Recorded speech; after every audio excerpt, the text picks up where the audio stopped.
Hello. Hello? Hello, welcome to Down the Line. This week, I want to talk about bullying. Now, I will admit it, I was bullied at school, just a little. I was a little bit overweight for a while, but I got over it. Are you a victim of bullying? Maybe you're a little bit fat, or maybe you're a nerd with, silly, thick glasses, or maybe you've got buck teeth, or you look like an idiot. Call in and let us know on 0800 068 7060, or email us at downtheline@bbc.co.uk. But don't feel like you have to just call in and talk about bullying. You can talk about anything you like. Maybe you saw something funny on the way to work this morning. Down the line, it's here for you. So, bullying, it can ruin people's lives, and we want your calls. But maybe it's so bad that you want to run away and live somewhere completely different. Well, don't worry, because later on we've got an estate agent coming in from Pickering and West, talking all about buying property abroad. So give him a ring if you like, 0800 068 7060, or email downtheline@bbc.co.uk. OK, let's go to our first caller. Hello. Hello, Gary. Hello. Pamela. Hello, Pamela, how are you? I've had an experience. I wonder if you've ever experienced this. I'm walking along the street and I see a man coming towards me, quite old, with wonderful thick hair blowing in the wind, very trim, suit, sort of raffish swagger about him, and I think, oh, who's that? Might be a film star even. He gets closer and I realise he's actually a tramp in terrible condition. Has that ever happened to you? Actually, yes, it does happen quite a lot. Isn't it funny how good they can look from a distance? Yeah, I mean, and they also I just think it's interesting that people who are really in such terrible states can look so attractive from a distance. I've seen some really smart-looking ones. I mean, honestly, man came towards me, I thought, that's Terence Stamp. And when he was closer, I thought, no, it's a tramp. Terence Stamp, that's good rhyming slang for a tramp. You know, Terence Stamp and they don't get fat. What? They don't get fat. Thanks, Pamela. Bye. OK, I've got Teddy Tucker on the line from London. Hello, Teddy. Hello, Gary, all right? All right, what are you ringing about today? Yeah, a lot of people talk about bullying these days, and they're moaning about it, saying it can be damaging and that. I think you've got to accept that bullying is part of school, and it's part of growing up. Get on with it. I went to a comprehensive school, that was in the 70s, and I mean, it was a rough school, I had no idea. It was experimental school, actually. They had carpets, which had never happened before in a school. The girls was taught metalwork, and we were taught home economics. They tried all these things, but it was a rough school, and people, after a while, it got swarmed over, you know. I mean, I got kicked unconscious in the first month twice, because everyone wore steel toe-cap boots in those days. But do you think times have changed now? No. It's people moan there that, you know, getting beaten up and bullied, and people are photographing it. I mean, at my school, we had air rifles, knives, we had detonators. Johnny Parker, once, right, he made me eat a bit of a dead cat. What?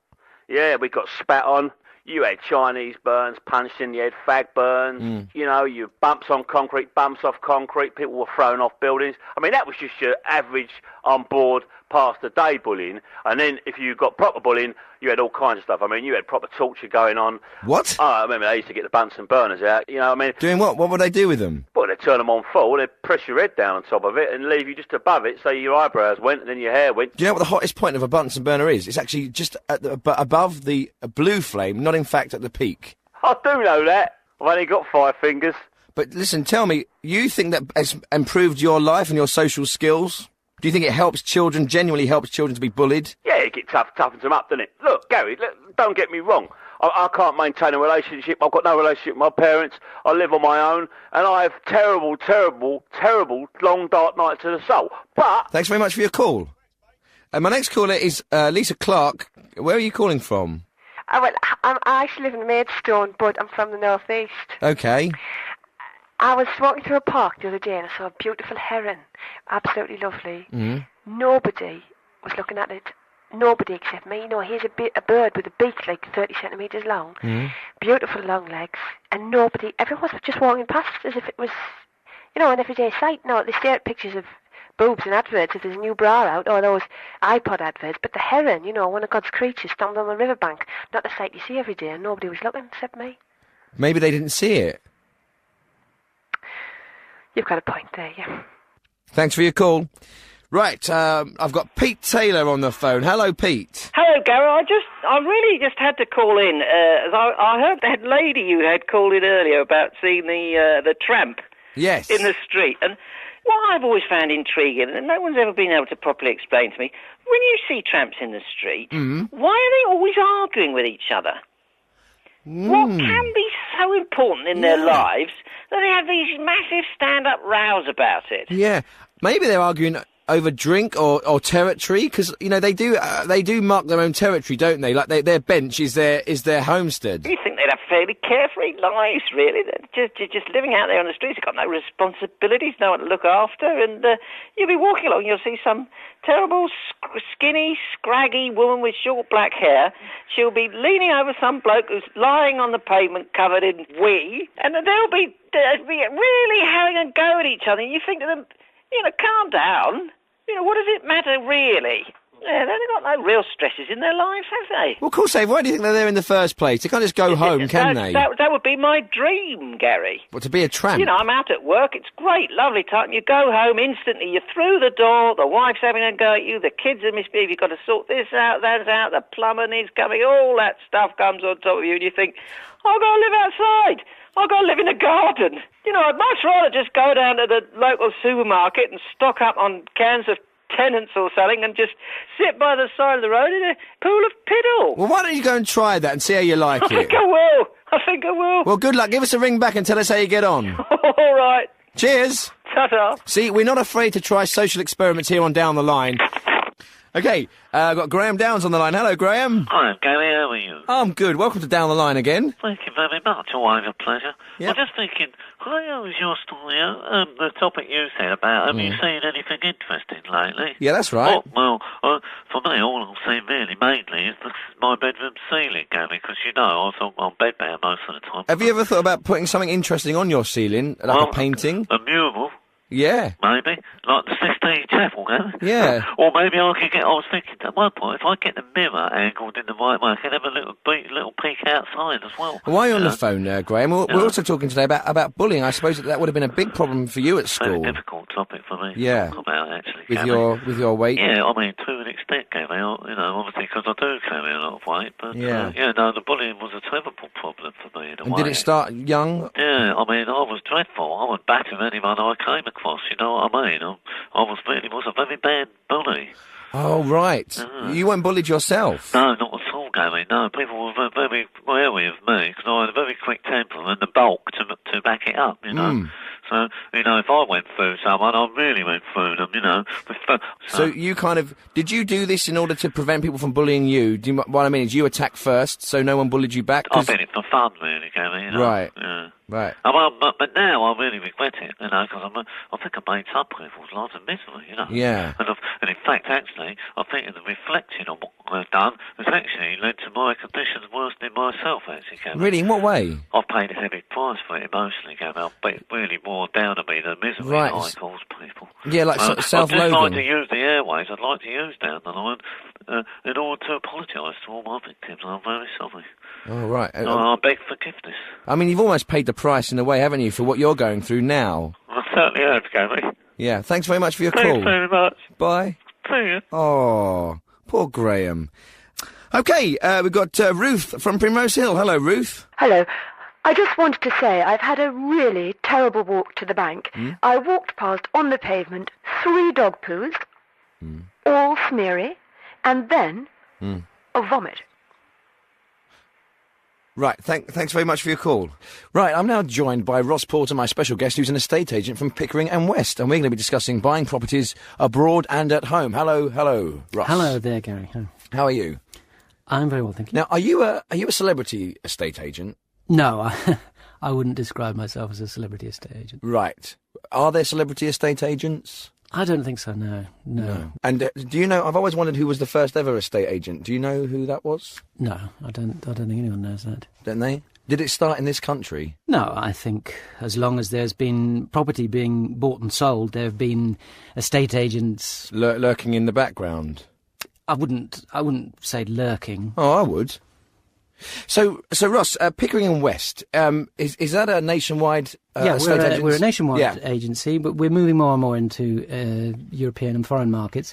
I think most people will have seen our cars whizzing about the place. We have these fleets of brightly coloured VW Beetles with the Pickering and West livery on them, and people love that. You know, it brings a smile to their faces. And a bit like Foxtons. Foxtons. Well, we were doing our Volkswagens before they were doing their Minis. Actually. Oh, right. So they copied you. No, No, I'm not saying that Foxtons. No. People love to. It brings a human face to estate agents, I think. Yeah. So I mean, these days, what with internet, I can turn on the computer and I can see the whole of a house just by doing a 360 degrees thing. I can see exactly what's the amenities are around. I mean, these days there's not really much need to actually go and visit the house because you can see it all on the computer. Do you think that people should go and visit a house before they buy it, or is it adequate just to look on the computer and pick a picture? Always, I would say the first rule of buying a house is actually visit the house and look at it. I mean, we all know that pictures can lie. We've all used a wide-angle lens to make a tiny, pokey little room look like a huge, great, palatial... What, you've done that, have you? No. And what is the hot place to buy these days? Where is everyone saying, I've got to get a place there? Well, the thing is, buying property in England as a business venture is becoming less and less profitable because properties are so expensive and people have become wise to it. It's very hard to find a house that is underpriced and be able to sell it overpriced. You can still buy very cheap properties abroad in places where people are perhaps not as well informed, not as intelligent as people selling property over here. You go into peasant communities, poor rural areas, and the people there, they can't afford televisions, they haven't watched all the programmes that we make over here, like Location, House Hunters. But yeah, as I say, these people, they don't really know what's going on in the world, they don't read newspapers, they're not very well informed, they are... They're too stupid, I think, probably to realise how much they could be making on their property. So these are the places I would advise people to go. So stupid countries or war-torn areas, maybe? No, not war-torn areas. But no, there's potential there's always there. A danger of... Yeah, but there's potential, though. I mean, when the war is finished, I mean, places like Croatia now are magnificent places to buy property, but I wouldn't ever have advised anyone while the war was going on. No, but see, I mean, but if you think about it, Ross, if I see dirt cheap prices, I mean, not Iraq, for example, Basra, somewhere like that. No. You can't even buy there now. It's so cheap. It's probably minus money. And I know that in 100 years' time... There is always a danger buying property abroad that a war might break out or something of that nature, a terrible natural disaster. It's down to timing. You have to do it after these things have happened, when prices are low. Yeah, that's fascinating. So we'll be taking your calls in a minute, so if you've got anything to ask Ross Porter, give us a ring on 0800 068 7060 or email us at downtheline@bbc.co.uk. OK, Ross, it's now time to go to the phones with your phone calls, and our first caller is Liz Wilmot from Grampians. Oh, hello, Gary. Hello. Hello, and the gentleman from the estate agent. Hello. Ross, yes. Hello, Ross.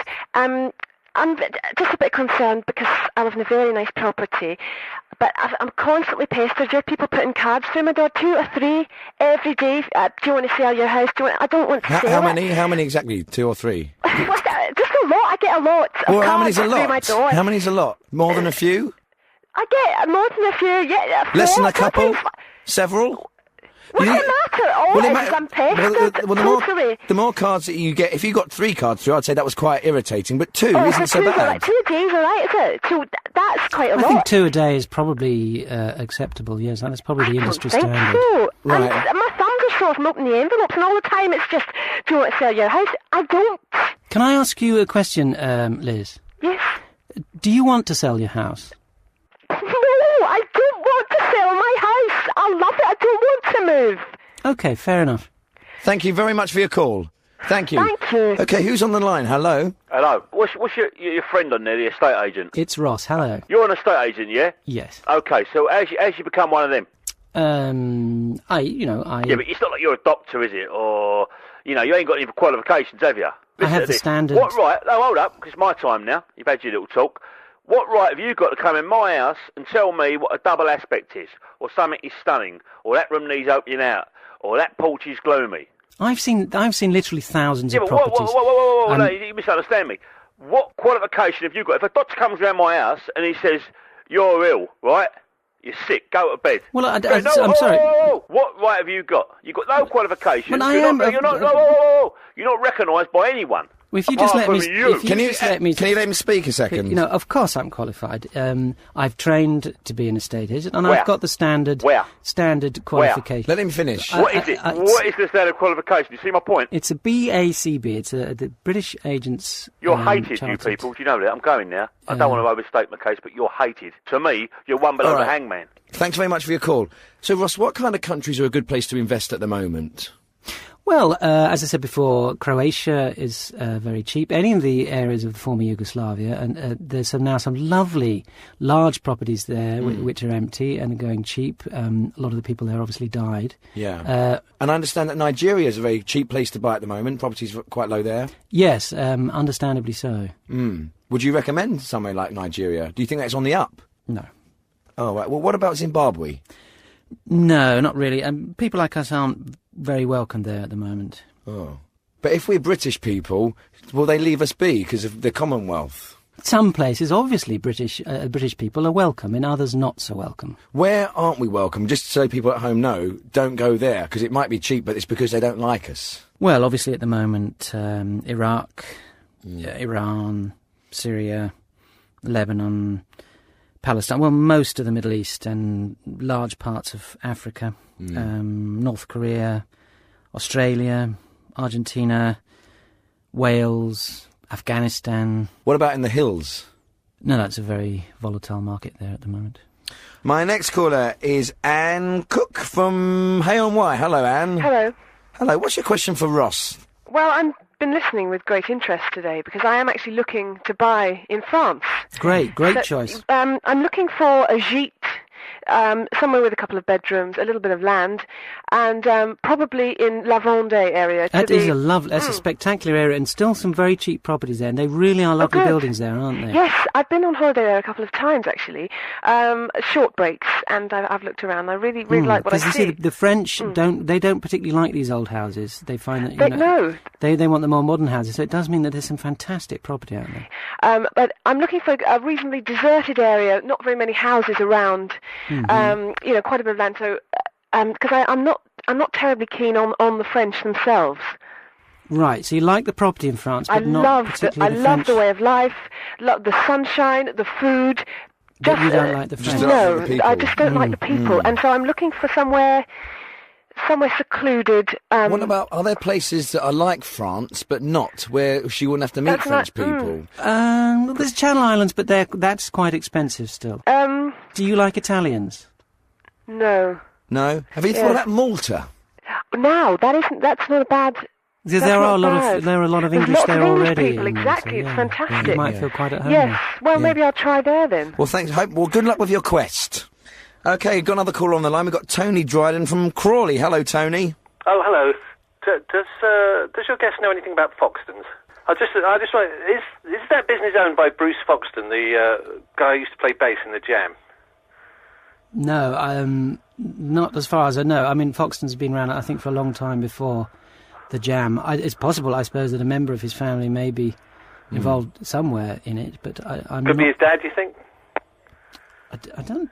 Well, I'm not an expert on the Jam, but I thought, actually, Bruce Foxton was in a new band, or had started a new band. I think you'll find he plays bass in a band that does Jam covers at the weekend and that kind of thing. He's just keeping his hand in. That's not going to kind of put food on the table, is it? Well, as I say, I'm not really an expert on Bruce Foxton. No. For all I know, he may be in a very successful band. I didn't even know who he was. Paul Weller won a Lifetime Achievement Award. Yeah. And Bruce Foxton and Rick Buckler, who was, if you don't know about the Jam, he was the drummer. And they should surely have got a mention, don't you think? I didn't. It was mainly for Paul Weller's solo career, I think. Really? That was outstanding contribution to music. Well, I'd have thought anything that was outstanding and a contribution to music, Paul Weller did with Messrs. Buckler and Foxton behind him, because anything he's done on his own is kind of dreary and lumping in the extreme. Well, actually, I'm quite a big fan of the one "You're the Best Thing That Ever Happened to Me." I think that's a standard, isn't it? I think you'll find that wasn't a solo Paul Weller. I think you'll find he was a member of the Style Council at that point. His kind of popish follow-up to the post Jam. But do you have a question about property? Paul Weller owns a lot. Abroad. Yes.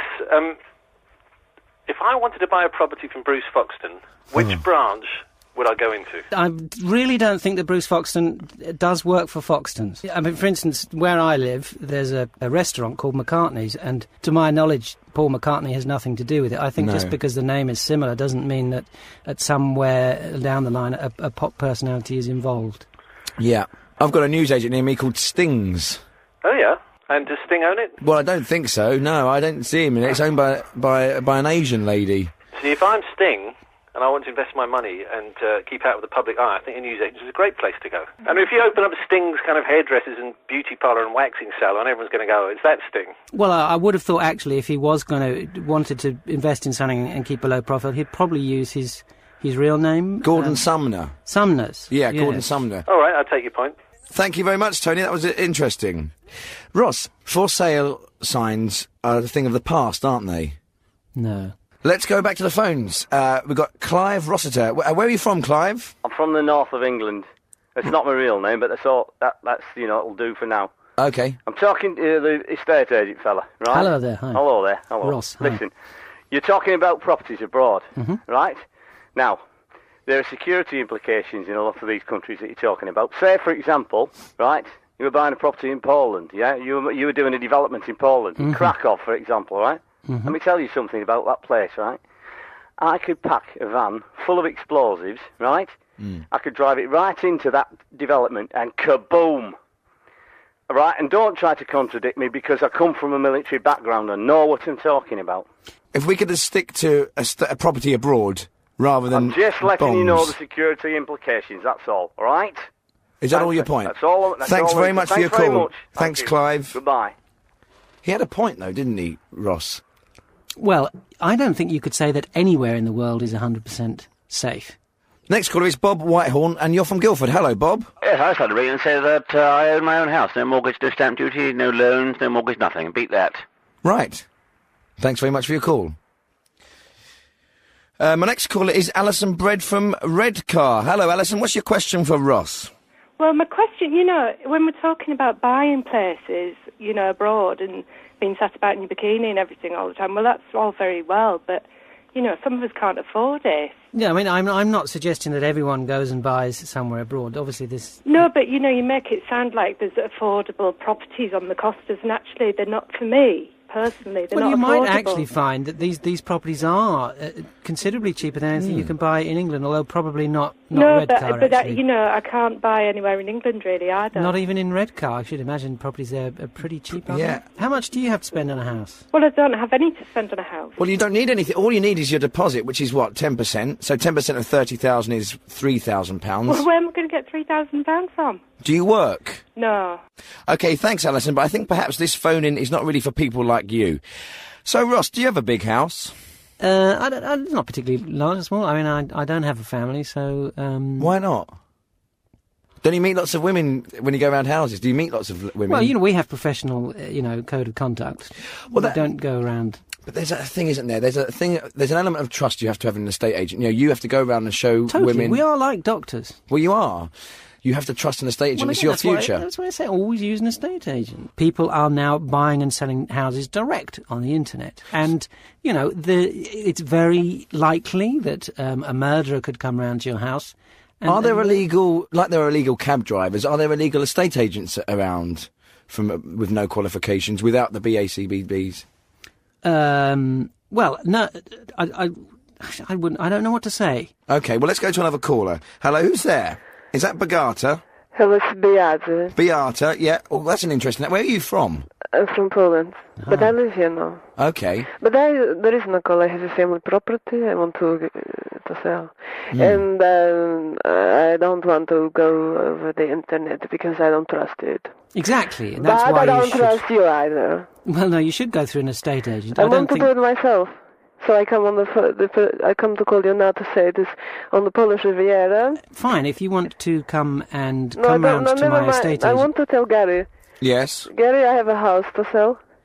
Right. It is on the Polish Riviera. You can buy it. We shouldn't really be doing that on the... It has 5 rooms. It is beautiful. It's done it at my grandparents' boat. Okay, can I just say to any listeners, this is just the sort of thing, why you must go through an estate agent. The term Polish Riviera sounds very glamorous. Yes, Polish Riviera. But it's the Baltic Sea, isn't it? Have you been?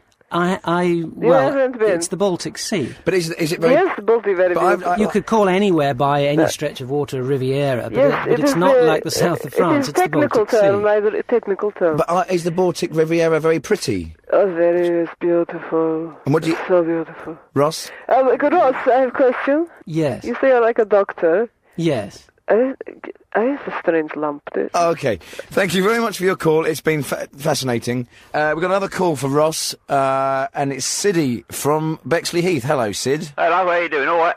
Yeah. I was just calling about the other fellow, a guy calling about the Jam. The British band. I think that was one of the great British bands. But I'm not favouring what he done after. The style cancer, all that, all dressed in white, looked like a mug. And... He's released a few good records as himself, but let's not knock the Jam. They was there for a lot of people, a lot of young people like me. When I was growing up, my parents broke up, and he was there for me every week on top of the pops. He looked really smart. Yeah, well, thanks very much for your call, Siddy. Oh, yeah, well, good luck with the houses and that. Yeah, thank you. Do you have a question about property abroad? Yeah, all right. What is the biggest house in France? Okay. House, what, on the market? Or just existing? Yeah, all right, I mean, Versailles, I would... Pardon? Versailles, I would think, probably is the largest in France. The Palace of Versailles, but I don't think it's for sale. Okay, thanks. That's an interesting point. What is the biggest house in the world? I don't know. I have no idea what the biggest house in the world is. Taj Mahal? That's a mausoleum. Where dead people go? Well, when they go there, then they are. Well, thank you so much. That's Ross Porter there from Pickering and West. We've had a fascinating conversation, although it did seem to peter out at the end. Well, we have got time for one more call, and we've got a call about bullying, which we were talking about earlier on. Hello, who's there? Oliver. Hello, Oliver. Hello, I'm ringing about bullying. I was educated at home. Right. My mother was very conscious of education, which meant that I was able to take 5 A-levels and pass them when I was 9 years old. Oh. And I won a scholarship to Oxford at 12. Wow. But it must have been a bit of a sheltered education. Well, no, my mother was, as I say, very conscious of the need for a rounded social education as well. So once a week she would invite the children from next door to come round and beat me up. Oh, right. Well... that's the end of Down the Line for this week. We'll see you again next time. Good night.